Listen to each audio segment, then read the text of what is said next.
Okay, welcome back. Today we're doing a deep dive into a really fascinating source. It's an account from one person, Catherine Kay. Right. And what's extraordinary here is that she's shared not just one, but two incredibly distinct, profound experiences. Exactly. Years apart, totally different situations. We've got a near-death experience, an NDE during childbirth, and then this later very different spiritual event linked to a pregnancy loss. So our mission today is to really unpack both of these. We'll look at the NDE first, then the second event, focusing on the details she gives us and, importantly, how it all changed her. It's quite rare to get such a detailed comparison from one individual.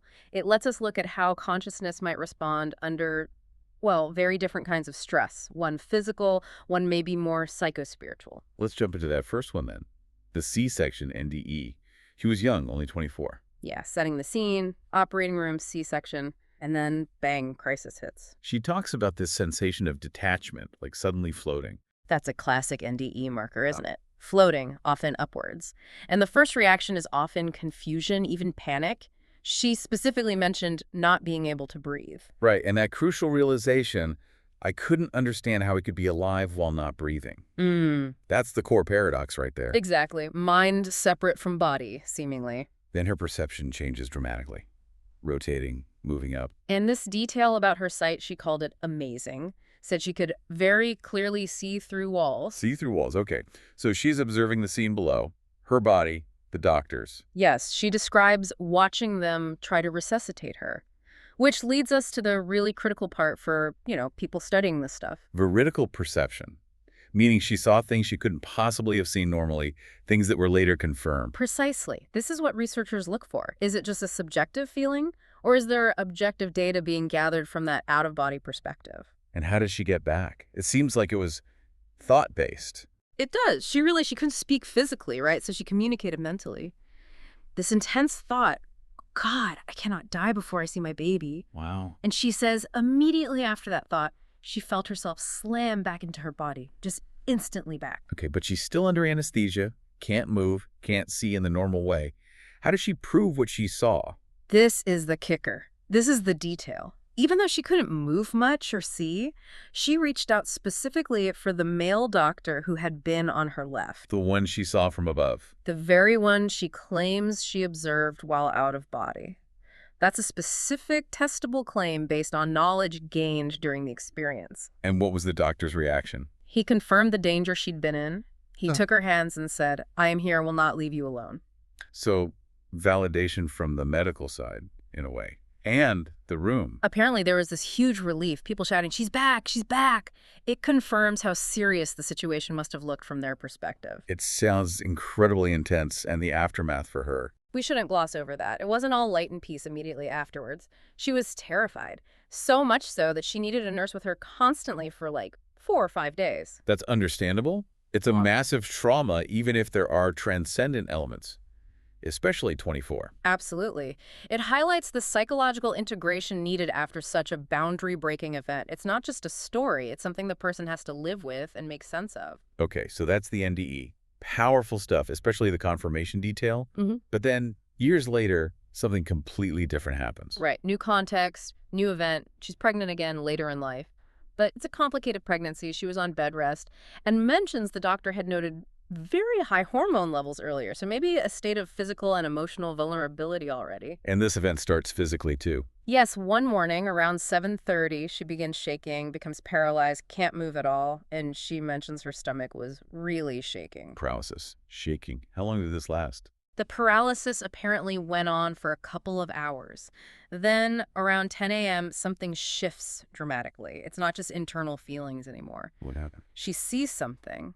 An oval-shaped, extremely brightly lit door opens right there in front of her. A door of light. Okay, that's quite visual. Very. And then something comes out of this door. A transparent person. Transparent. Made of the same bright light, she says. Explicitly, he was made of light. A being of light. Yeah. Wow. And what did this being do? This is where it gets incredibly specific and personal. She says she watched as this being put his hand inside her. Inside her. While she's paralyzed. Yes, but she felt a very calm sensation as he did this, and she perceived him as removing the baby. Removing the baby. Then the being went back through the light door, and the door closed. Okay. That is Profoundly strange and specific. Mm. What happened right after? Could she move? It took about another 30 minutes before she could move again, and her stomach was apparently still shaking during that time. And she told someone, No. her husband. She told her husband immediately. His reaction, well, she says he thought I was crazy. I mean, you can almost understand that reaction, can't you? It's so far outside normal experience. Absolutely. It highlights the isolation that can come with Yeah. these kinds of non-ordinary events. But Catherine was insistent. She told him flat out there would be no baby when they went for the scan later. She was certain, based on what she experienced with the light being Completely certain. and the medical outcome. What did the scan show? They did a scan later, she says, around 4 months into the pregnancy, Yeah. and it confirmed no child was there. No child. Medically, it was termed a blighted ovum, which is, a known thing. The embryo stops developing very early on. The sac might continue growing for a bit, but there's no viable fetus. Okay, so the outcome, the pregnancy loss, was medically confirmed. Exactly. But Catherine's experience of how that loss occurred is completely different from the standard medical explanation. The body registered a blighted ovum. Her consciousness registered a direct intervention by a being of light. That's a huge disconnect. Her subjective reality versus the, let's say, objective medical finding. And that's the core of it. Her reality was fundamentally altered by that experience, providing a narrative for the loss that medicine simply couldn't account for or validate beyond the fact that the pregnancy did end. So we have these two massive events, the NDE, with its out-of-body observation and confirmation. And this unique visitation, the light being the removal, how did carrying this knowledge affect her long-term? It seems to have completely reshaped her life's focus. She says she didn't speak about either of these experiences again for a very long time until sharing them for this source. She kept them secret. Yes. And instead, she devoted herself entirely to trying to understand spirituality, trying to find a framework, I suppose, that could make sense of what happened. That makes sense. A common path after such profound, unexplained experiences, right? Seeking meaning, seeking context. It's a huge pattern we see. The world doesn't look the same afterwards. The purely material explanation feels insufficient. So you start looking elsewhere. She went from being a patient, a subject of these events, to an active seeker. And this search led somewhere quite remarkable, based on her account. She mentions gaining other knowledge. Yes, this is a significant claim. She states she now has many experiences I cannot share with anyone, especially since it concerns information of the future. Information of the future, that's a heavy statement.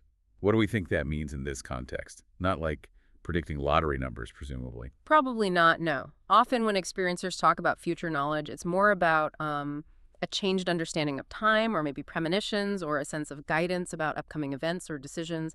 It could be symbolic, protective. A kind of altered consciousness that shifts how you perceive possibilities or dangers. Exactly. It fundamentally changes how you interact with the world, what you prioritize, maybe even who you can talk to about your inner reality. It can be quite isolating. Which makes her final point even more poignant. Right. The relief she felt in finally sharing these stories. She specifically mentions the platform, the website where she shared it, made her realize, I am not alone.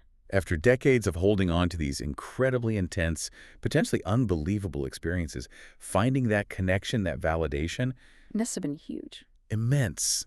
It breaks the isolation that this kind of secret knowledge can impose. Finding community is crucial for integration. So let's recap. We followed Catherine Kay's journey through two very different breaches of ordinary reality. First, the NDE during the C-section classic out-of-body, heightened perception, and crucially, that veridical element with the doctor. And then, years later, the totally distinct event, the paralysis, the light portal, the being of light, and the perceived removal connected to the blighted ovum. Both experiences profoundly shaped her, leading her away from talking about it and towards this intense personal investigation of spirituality. The core narrative here is about confrontation and integration, confronting events that defy easy explanation, and then dedicating a life to trying to understand them, to find a larger reality that can hold them. It's about how knowledge gained in these states can fundamentally alter your path. Which really leaves us, and you the listener, with a fascinating question, doesn't it? Catherine gives us this almost compare and contrast situation. One event triggered by extreme physiological crisis, the other seemingly arising from a different kind of vulnerability, hormonal, emotional stress, maybe. Yeah, are these fundamentally the same kind of experience accessed through different doorways? Or are they truly distinct phenomena? And then there's the claim about future knowledge. If someone genuinely possesses information or a way of knowing that shapes their entire interaction with the world, information that others can't perceive, what does that mean? How do you live that? And where do you find a community that can understand or even just accept a reality that seems impossible by conventional standards? Something profound to think about. What are the real boundaries of our consciousness? And what happens when someone brings back data from beyond that perceived edge? Definitely food for thought. We'll leave it there for this deep dive. Thank you for listening to Borrowed Time NDE Podcasts. If you enjoyed this episode, don't forget to like, subscribe, and turn on the notification bell so you'll never miss a moment of inspiration. Until next time, wishing you an extraordinary and truly wonderful time on your journey through life.